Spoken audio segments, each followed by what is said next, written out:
চাকরির প্রস্তুতির জন্য যারা এই সম্ভাবনার ক্লাসটা করতে আসছো বা সম্ভাবনার এই সিরিজের ক্লাসটা করতে আসছো, সবাইকে সুস্বাগত। তো দেখো, আমরা এখন মূলত সম্ভাবনার একটা ক্লাস না একাধিক ক্লাস দিয়ে একটা সিরিজ তৈরি করব, যেটাতে পুরা সম্ভাবনার সম্পর্কে আমি আলোচনা করব। মেন ব্যাপারটা যেটা ঘটে আমাদের আশেপাশে যে সম্ভাবনার ক্লাসগুলো পাওয়া যায় বা সম্ভাবনার যে বইগুলোও পাওয়া যায়, সে বইগুলোতে যতটুকু এরিয়াকে সমাধান করা হয় একটা স্টুডেন্ট ভাবে যে আমি এইটুকু সমাধানের এরিয়া কমপ্লিট করলে আমার পুরো সম্ভাবনাটা খুব ভালোভাবে হয়ে যাবে, এবং স্টুডেন্ট এটাই করে, ওই অংশটাকে সে বুঝে সলভ করে ফেলে। কিন্তু পরীক্ষার হলে যে প্রশ্নগুলো আসে সেটা ওর থেকে আরেকটু ডিপ আসার কারণে বা বইয়ের সচরাচর বইয়ে বা সাধারণ যে ভিডিও ক্লাসগুলো আছে অনলাইনে, ফেসবুকে, যেখানেই হোক, তো ওই ক্লাসগুলো দিয়ে আসলে কভার হয় না। তো আমি চেষ্টা করতেছি যে এমন একটা ক্লাস নিয়ে রাখার যেটা দিয়ে পুরা সম্ভাবনার সব বিষয়বস্তুটা আমাদের আয়ত্তে চলে আসবে। তো সেটা বিসিএস হোক কিংবা অন্য কোনো চাকরির পরীক্ষা কিংবা কম্পিটিটিভ যে কোনো এক্সামের। তো এজন্য আমি সম্ভাবনাটা শুরু করতে চাই। এটা একটু বড় আলোচনা এবং বৃহৎ আলোচনা, কারণ সম্ভাবনা হচ্ছে সব থেকে বেশি প্রয়োগ হয় বিসিএস এর ক্ষেত্রে। এটা তো অবশ্যই একটা মার্ক থাকে, এবং এই প্রশ্নটা কিছু কিছু ক্ষেত্রে স্টুডেন্টের জন্য পারাটা একটু টাফ হয়ে যায়, কারণ প্রশ্নটা বেশিরভাগ ক্ষেত্রে একটু ডিপ আসে। কারণ সায়েন্সের স্টুডেন্টকে আটকানোর জন্য প্রশ্ন প্যাটার্নে যে ধরনের জায়গাগুলো থাকে, সম্ভাবনা, বিন্যাস, সমাবেশ, এই জায়গাটাকে সাধারণত সায়েন্স স্টুডেন্টকে আটকানোর চেষ্টা করা হয়। এই জন্য শুধুমাত্র সম্ভাবনা আর বিন্যাস, সমাবেশ, এই জায়গাটাতে স্টুডেন্টের জন্য কঠিন কঠিন প্রশ্ন করা হয়, যা বেশিরভাগ ক্ষেত্রে সায়েন্স ব্যাকগ্রাউন্ড স্টুডেন্টের জন্য পারাও টাফ হয়ে যায়। তো এই জন্য আমি সম্ভাবনা থেকে একটু ডিপলি পড়াবো। তো যারা বিসিএস এর মেইনলি প্রিপারেশন নিচ্ছ বা বিসিএস একদম ফুল টার্গেটটা ফিক্সড, তারাই কেবল এই সম্ভাবনাটা বেশি আত্মস্থ করার চেষ্টা করবে, আমি এটা বিশ্বাস করি। আর যারা অন্য চাকরির প্রস্তুতি নিচ্ছ তাদের জন্য বেনিফিটেড। ওকে, তো আমরা শুরু করি। দেখো, সম্ভাবনায় আমি কি করতে চাচ্ছি, আমি মূলত এখানে 6টা ক্লাস দিয়ে সাজাতে চাচ্ছি। তো প্রথমটাতে আমি এই সংজ্ঞা ভিত্তিক কিছু একটা করব। সংজ্ঞা দেওয়ার পরে এরপরে আমি সূত্রভিত্তিক আরেকটা ক্লাস তৈরি করব। এরপরেই আমার মূলত সমাধানের ক্লাস হবে। তো মেইন ব্যাপার হবে এই সংজ্ঞা এবং সূত্রের এই দুটো ক্লাস অবশ্যই করবা, অবশ্যই করে তারপরেই এই সলভ ক্লাসগুলো করবা। তাহলেই কেবল এই ক্লাসগুলো বুঝতে পারবা, না হলে বোঝাটা একটু টাফ হয়ে যাবে। তো সংজ্ঞা সূত্র এই দুটো ক্লাস খুব ভেরি ভেরি ইম্পর্টেন্ট। ওকে, এরপরে আমি যেটা করব, এরপরে আমি মুদ্রা সংক্রান্ত সমস্যার সমাধান করব। মুদ্রার পরে আমি ছক্কা ছক্কা সংক্রান্ত সমস্যার সমাধান করব। এরপরে স্থানান্তর জনিত প্রবলেমের সমাধান করব।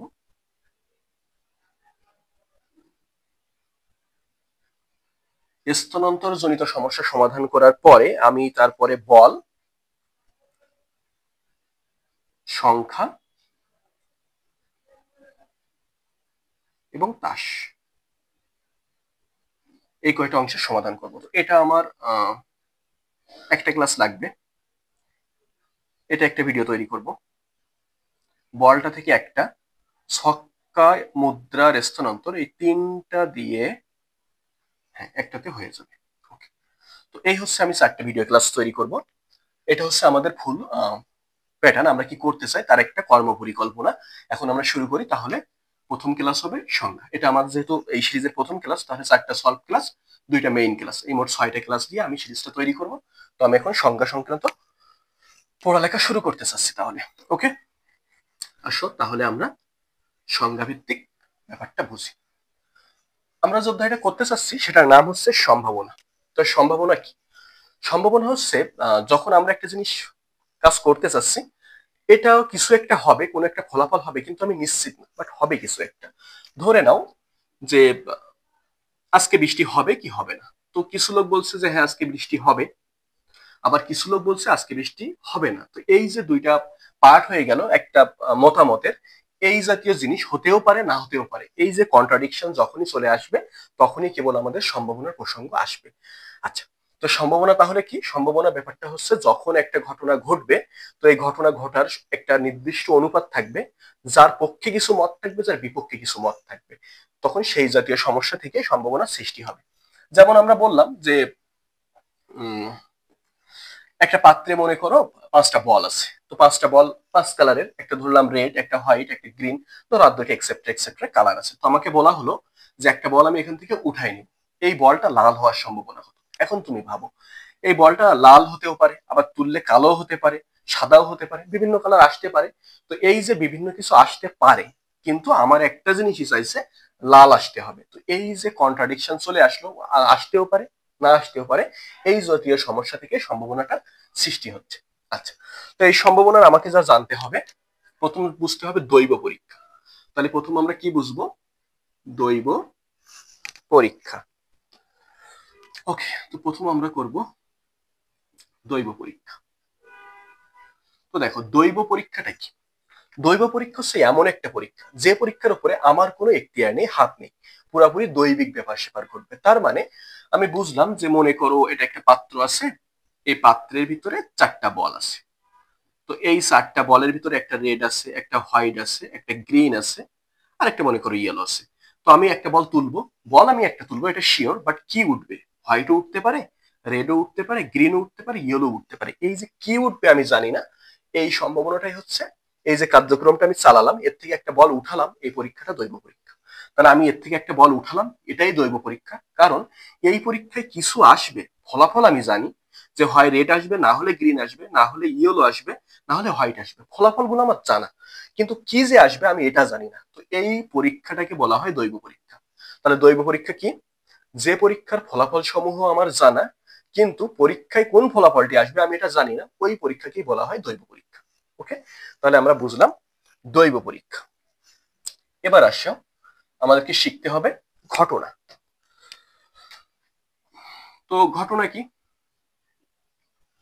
ওই একই কথা, মনে করো এই যে পাত্রটা ছিল, ওর ভিতরে যে 4টা বল ছিল, এর ভিতর থেকে আমি একটা বল তুললাম।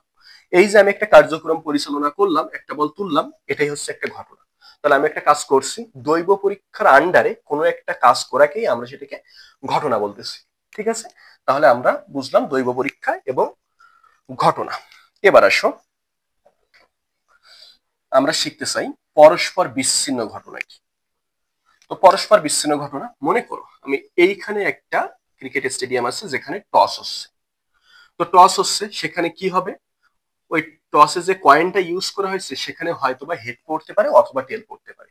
আমার মুদ্রার উপরের পিঠও আসতে পারে, নিচের পিঠটাও আসতে পারে, কি আসবে আমি জানি না। ওকে, আর পাশেই মনে করো আরেকটা জায়গাটাতে কিছু লোক লুডো খেলতেছে। তো লুডো খেলতে তারা যে ডাইসটা ইউজ করতেছে, ওইখানে আছে 1, 2, 3, 4, 5 এবং 6, এটা আছে। তো এখান থেকে যে কোনো একটা তার পড়বে। এখন আমাকে বলা হলো যে এই মাঠে যে টসটা হচ্ছে তার সাথে এখানে 2 পড়ার, ডাইসে 2 পড়ার সম্ভাবনা হতো। তো দেখো এই মাঠে কি পড়বে না পড়বে, হেড পড়বে নাকি টেল পড়বে, সেই ঘটনা কোনোভাবেই এই লুডো খেলার উপরে প্রভাব বিস্তার করতে পারে না। লুডো খেলা একটা স্বতন্ত্র খেলা, যেটা মাঠের বাইরে আরেক জায়গায় হচ্ছে, আর এখানটাতে মাঠে আরেকটা কার্যক্রম হচ্ছে, এটাও একটা ঘটনা। এই দুইটা ঘটনার সাথে কোনো রূপ সম্পর্ক নেই। তাহলে এই দুইটাই হচ্ছে স্বাধীন ঘটনা। এটার সাপেক্ষে এ স্বাধীন, এর সাপেক্ষে এ স্বাধীন। এখানে হেড পড়ার উপরে এখানে কোনো কিছুই ম্যাটার করে না, আবার এখানে দূরি পড়ার উপরে এখানে কোনো কিছুই ম্যাটার করে না। তাহলে এই জাতীয় যে ঘটনা, যেখানে দুইটা ঘটনা দুই জায়গায় ঘটবে, যেখানে একটা ঘটনা আরেকটা ঘটনার উপরে কোনরূপ প্রভাব বিস্তার করবে না, এই ঘটনাকেই বলা হচ্ছে যে আমাদের পরস্পর বিচ্ছিন্ন ঘটনা। তাহলে পরস্পর বিচ্ছিন্ন ঘটনা বা স্বাধীন, স্বাধীন ঘটনা, স্বাধীন। ওকে, তো আমরা পরস্পর স্বাধীন ঘটনা বা বিচ্ছিন্ন ঘটনা এবার বুঝলাম। এবার আসো আমরা একটু অনুকূল ফলাফল দেখি। মনে করো আমি একটা কয়েনকে নিক্ষেপ করছি। তো এই কয়েনটাকে নিক্ষেপ করলে হয় আমার হেড পড়ছে অথবা টেল পড়ছে। এখন কোনো কারণে এই ঘটনার ক্ষেত্রে দুজনের মনের মতো হয়নি, যে কারচুপি হয়েছে এমন কিছু ধারণা আমাদের, যে এটা ঠিক মতো হয়নি। তো আমরা বললাম আবার নিক্ষেপ করতে হবে। ঠিক আছে, তো আবার নিক্ষেপ করলেও কি আসবে? হেড আর টেলই তো আসবে। ঠিক আছে, এখন আমাকে বললো যে দুবারই হেড পড়ছে, এমন ঘটনা বের করো, দুবারই হেড পড়ছে। অথবা বললো যে না, প্রথমবার হেড পড়ছে পরের বার টেল পড়ছে, এরকম একটা ঘটনা বলো। অথবা প্রথমবার টেল পড়ছিল বাট পরের বার হেড পড়ছে, কিংবা প্রথমবারেও টেল পড়ছে পরের বারও টেল পড়ছে, এরকম ঘটনাগুলো আমাকে বলো। এই যে প্রথমবার হেড পড়ছে পরের বারও হেড পড়ছে, এরূপ একটি ঘটনা আছে, এটি হচ্ছে আমার পক্ষের ঘটনা। বললো যে হ্যাঁ তুমি টসে যদি জিততে চাও তাহলে তোমাকে দুবারই হেড ফেলাতে হবে। তো আমি দুবারই হেড ফেলাচ্ছি, এটা আমার পক্ষের ঘটনা, এটাকে বলা হয় অনুকূল ঘটনা। তাহলে আমি যে জিনিসটা চাচ্ছি সেটা কয়বার ঘটতেছে সেটাই হচ্ছে আমার অনুকূল ঘটনা।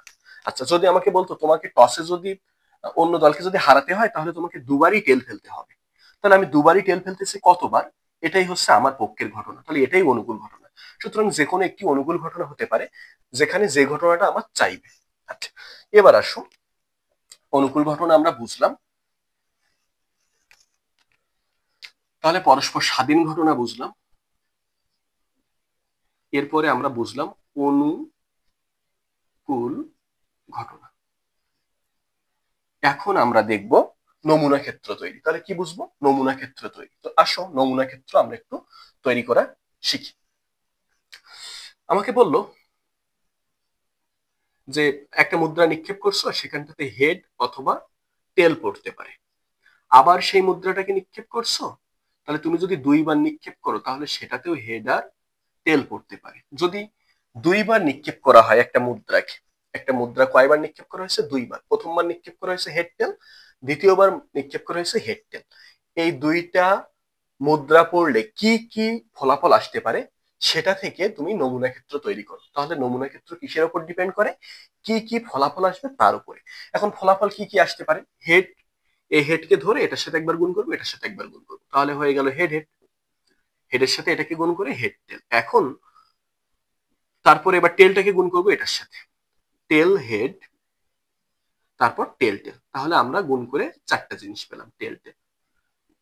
এটাকে সেকেন্ড ব্র্যাকেট দিয়ে আটকাতে হবে, কারণ নমুনা ক্ষেত্র লেখার নিয়মই হচ্ছে সেকেন্ড ব্র্যাকেট দিয়ে আটকাতে হবে। তাহলে এই যে ক্ষেত্রটা আমরা তৈরি করলাম এটাই হচ্ছে নমুনা ক্ষেত্র। এবার যে কথাটা বলতেছিলাম সেটা হচ্ছে অতি আবেগী হয়ে এই হেড আর টেল, এটাকে আমি অতি আবেগী হয়ে টেলের লিখতে পারবো না। প্রথম যেটা ঘটছে সেটা প্রথমেই থাকবে, দ্বিতীয় যেটা ঘটছে সেটা দ্বিতীয় থাকবে। আমি এটাকে কখনো মাতব্বরি করে এরকম লিখতে পারবো না। যেমন আমার আছে এবি একটা রেখা, তো আমি চাইলেই কিন্তু বলতে পারি এবি রেখা যা, বি এ রেখা তা, কারণ এটার মান একই থাকে, এটার মান 5 হলে এটার মানও 5 থাকে। কিন্তু সম্ভাবনার ক্ষেত্রে হেড টেল আর টেল হেড কখনোই এক কথা না। হেড টেল বলতে বোঝায় প্রথমবারে তোমার হেড পড়ছিল, দ্বিতীয়বারে টেল, আর এখানটাতে প্রথমবারে টেল পড়ছিল, পরের বারের হেড। তাহলে এই দুইটা জিনিস কখনোই একই না। তাহলে আমি কিন্তু চাইলেও এটাকে এভাবে লিখতে পারবো না। তাহলে আমাকে কি করতে হবে? গুণের সময় কেয়ারফুলি গুণ করতে হবে।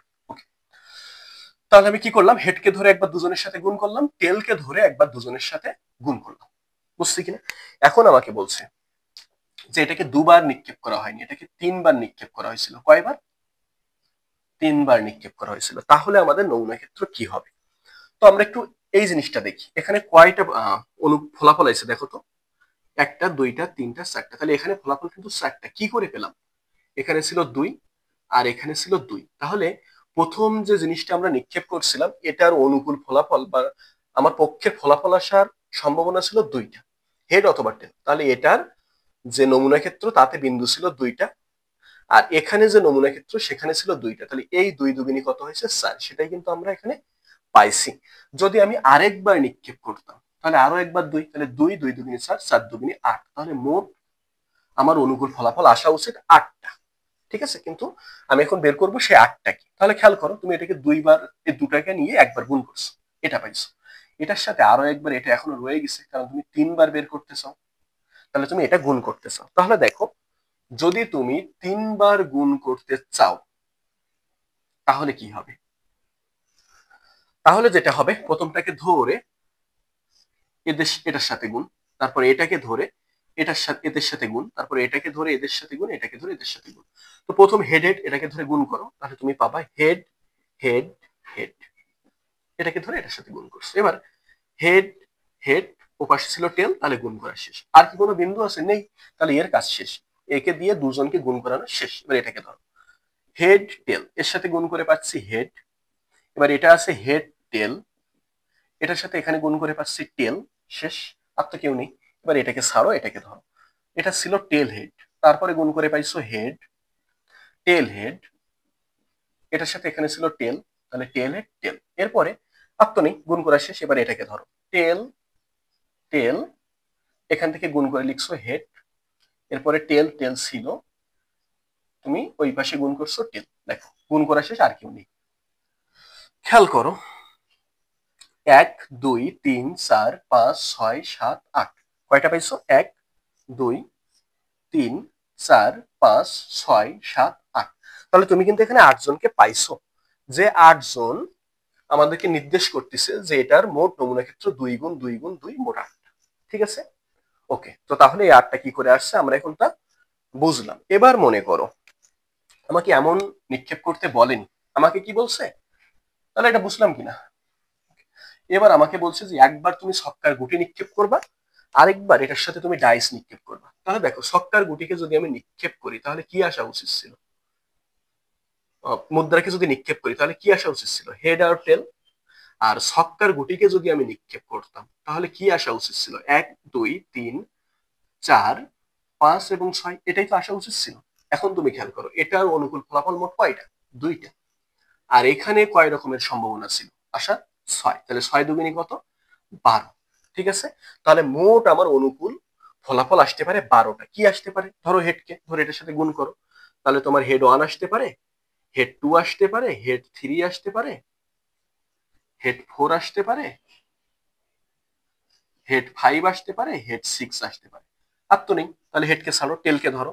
তাহলে টেল 1 আসতে পারে, টেল 2 আসতে পারে, টেল 3 আসতে পারে, টেল 4 আসতে পারে, টেল 5 আসতে পারে, আর টেল 6 আসতে পারে। তাহলে এই হচ্ছে তোমার সকল অনুকূল ফলাফল, এবং এই অনুকূল ফলাফলগুলোকে নিয়ে তুমি যখন একটা সেকেন্ড ব্র্যাকেট ইউজ করছো তখন সেটা নমুনা ক্ষেত্র হয়ে গেছে। তাহলে অনুকূল ফলাফল আর নমুনা ক্ষেত্রে পার্থক্য শুধুই অতটুকু, অনুকূল ফলাফলগুলোকে লিখে একটা সেকেন্ড ব্র্যাকেট দিলেই সেটা নমুনা ক্ষেত্র হয়।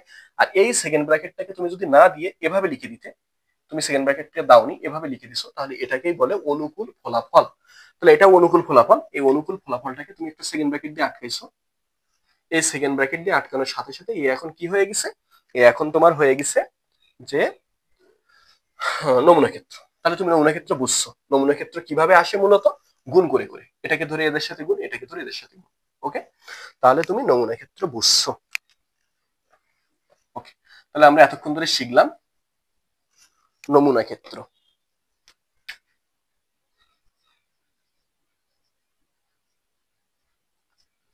এবার আসো, এবার আমাকে শিখতে হবে সরল ঘটনা। কি শিখবো? সরল ঘটনা। নাম শুনে বোঝা যাচ্ছে এই ঘটনাটা হবে সরল, একদম এর ওই একটাই ওয়ে ছাড়া আর কিছু নেই। তাহলে একটাই ওয়ে। আমাকে বললো কাল সকালে সূর্য উঠবে, এর সম্ভাবনা কত? তো কাল সকালে তো সূর্য উঠবে, এটার তো আর কোনো ইয়ে নেই। তাহলে কাল সকালে যে সূর্য উঠবে এটা ঘটার সম্ভাবনা মাত্র 1, অবশ্যই ঘটবে। তাহলে যে জিনিসটা অবশ্যই ঘটবে সেটা হচ্ছে আমাদের আহ সরল ঘটনা, এবং ওটার মান হচ্ছে 1। তাহলে এই সরল ঘটনার মান কত থেকে? 1 থেকে। আচ্ছা, যেমন আমাকে বললো যে সন্ধ্যা হলে সূর্য অস্ত যাবে, এই ঘটনা ঘটার সম্ভাবনা কত? সন্ধ্যা হলে তো সূর্য অস্ত যাবেই, তাহলে এটা ঘটার সম্ভাবনাও 1, কারণ একদম এটা ঘটবেই। তাহলে এটাকে বলে সরল ঘটনা, অর্থাৎ যে ঘটনা ঘটার ওয়ে বা পথ মাত্র একটা, সেটাকে আমরা বলতেছি সরল ঘটনা। আচ্ছা, এবার আসো যৌগিক ঘটনা। তাহলে আমরা সরল ঘটনা বুঝলাম, এবার বুঝবো যৌগিক ঘটনা। তো যৌগিক ঘটনার নাম শুনেই তুমি বুঝতেছো এটার আমার ব্যাখ্যা করার কোনো কারণ নেই। যৌগিক ঘটনা সেটাকেই বলা হবে যে ঘটনা একাধিক হয়ে থাকবে। তো আমরা এরকম উদাহরণ দিছিলাম যে একটা পাত্রে বল আছে, 4টা বল আছে, এই 4টা বলের থেকে তুমি যে কোনো একটা বলকে তুলতে চাও। তো এরকম ঘটনা, তো তুমি তো অনেকগুলো ওয়ে আছে, হয় তুমি হোয়াইট তুলতে পারো, অথবা ব্ল্যাক তুলতে পারো, অথবা রেড তুলতে পারো, অথবা গ্রিন তুলতে পারো। তো তুমি যেহেতু যে কোনো একটা তুলতে পারো, তাহলে এইখানে তোমার সবগুলোই পক্ষের ঘটনা। আচ্ছা, তাহলে এটাকে বলতেছি আমরা হচ্ছে যে যৌগিক ঘটনা। তাহলে আমরা এটা বুঝলাম যে এটা হচ্ছে যৌগিক ঘটনা। এই পর্যন্ত আমরা বেসিক ঘটনাবলী আলোচনা করছি। এবার আসো আমরা একটু ডিপলি কিছু ঘটনা সম্পর্কে বুঝি। তাহলে এবারে আমরা করব সরল ঘটনা শিখছি, এর পাশাপাশি আরেকটা ঘটনা শিখি, নিশ্চিত ঘটনা। তো দেখো এবার আমরা শিখতে চাচ্ছি হচ্ছে নিশ্চিত নিশ্চিত ঘটনা, এরপরে শিখতে চাই অনিশ্চিত ঘটনা। তো আমরা দুটো জিনিস একই সাথে শিখবো, একটু লিখে নিই। নিশ্চিত ঘটনা, অনিশ্চিত ঘটনা। তো আসো নিশ্চিত ঘটনা কি? নিশ্চিত ঘটনা হচ্ছে যে ঘটনা ঘটবেই একদম শিওর, এই যে সরল ঘটনার একটা ওয়ে ছিল, একটা পথে ঘটবে।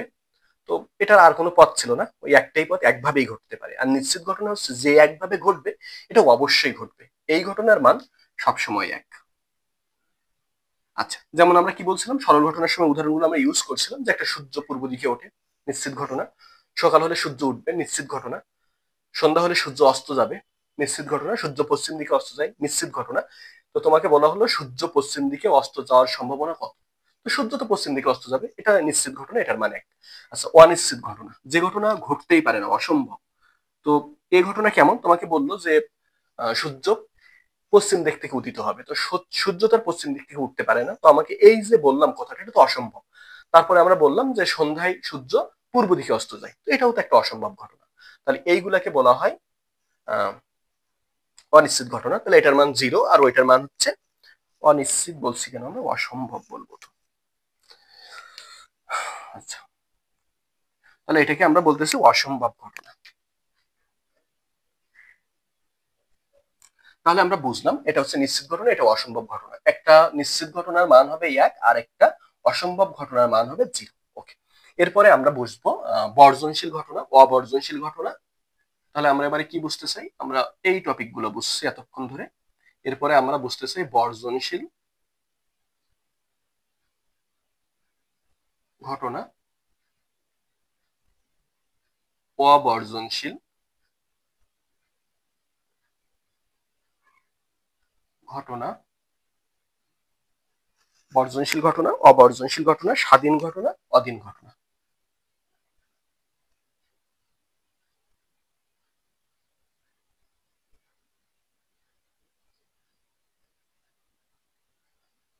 আচ্ছা, আমি শুধু এখানে একটু সামারি করব, কারণ আমি সূত্রের যে টপিকটা করব সেখানে এই টপিকটা আরো বিস্তারিত আলোচনা করব। আচ্ছা, আরেকটা হচ্ছে পূরক ঘটনা। তাহলে বর্জনশীল, অবর্জনশীল, স্বাধীন, অধীন এবং পূরক, এই সবগুলো আমি সূত্রের পাঠে মূলত আলোচনা করব। তো আমি এখানে শুধু একটু বুঝি, অল্প করে বলে চলে যাই। বর্জনশীল ঘটনা হচ্ছে এরূপ ঘটনা যেখানে একটা ঘটনার সাথে আরেকটা ঘটনা বাদ দেওয়া যায় না। মনে করো যে এটা একটা বক্স আছে, যেখানে আহ প্রথম আলো পত্রিকা পড়বে ধরো 100 জন, আর ডেইলি স্টার পড়বে ধরো 150 জন। এবং কিছু লোককে তুমি পাবা যারা হচ্ছে প্রথম আলো এবং ডেইলি স্টার দুটা পত্রিকায় পড়ে, ধরো এরকম লোক পেলে তুমি 75 জন। এই যে জিনিসটা তুমি পেলে, এটা হচ্ছে অবর্জনশীল ঘটনায় তুমি এই 75 অবশ্যই পাবা, অর্থাৎ এই 75কে তুমি বাদ দিতে পারো না।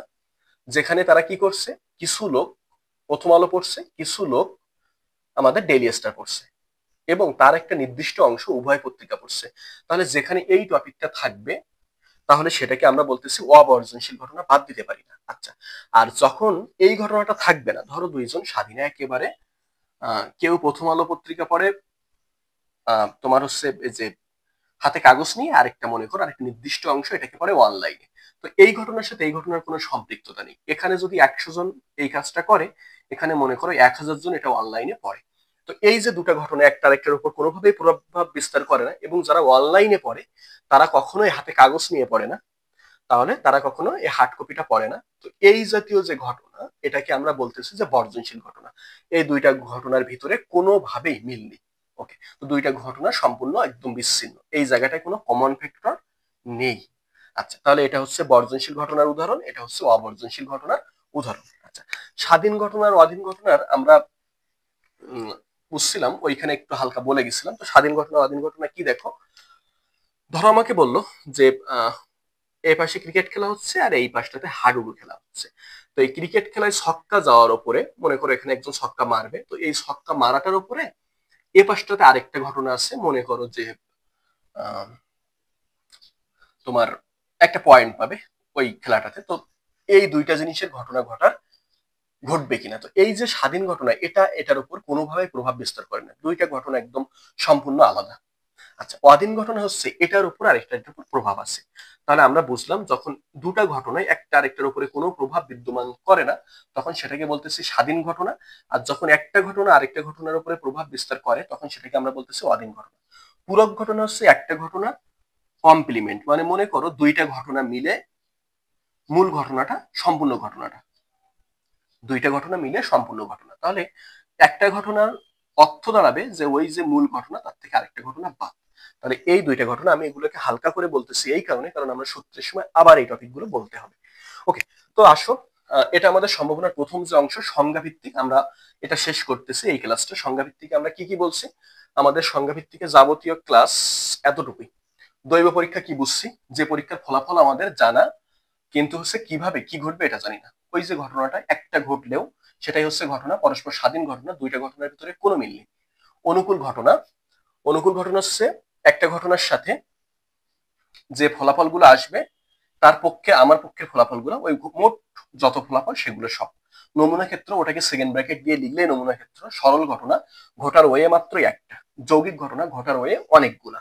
নিশ্চিত ঘটনা, ওটার ওই যে সরল ঘটনাটা ছিল সেটার উত্তরে এক, অর্থাৎ ওটা ঘটবেই। অসম্ভব ঘটনা, ঘটতে পারেই না, জিরো। বর্জনশীল, অবর্জনশীল ঘটনা, অর্থাৎ আমরা দেখলাম যে ওই জায়গাটাতে কমন ফ্যাক্টর থাকবে অথবা থাকবে না। স্বাধীন ঘটনা, অধীন ঘটনা, একটা ঘটনা আরেকটা ঘটনার উপরে প্রভাব বিস্তার করবে অথবা করবে না। পূরক ঘটনা, দুইটি ঘটনা মিলে সমষ্টি এক। ওকে, তো এতটুকু হচ্ছে সম্ভাবনার প্রথম ক্লাস, যেটা আমরা শেষ করতেছি। এটা হচ্ছে সংজ্ঞা। এরপরে আমরা যেটা করব সেটা হচ্ছে সূত্রের প্রয়োগ। ওকে।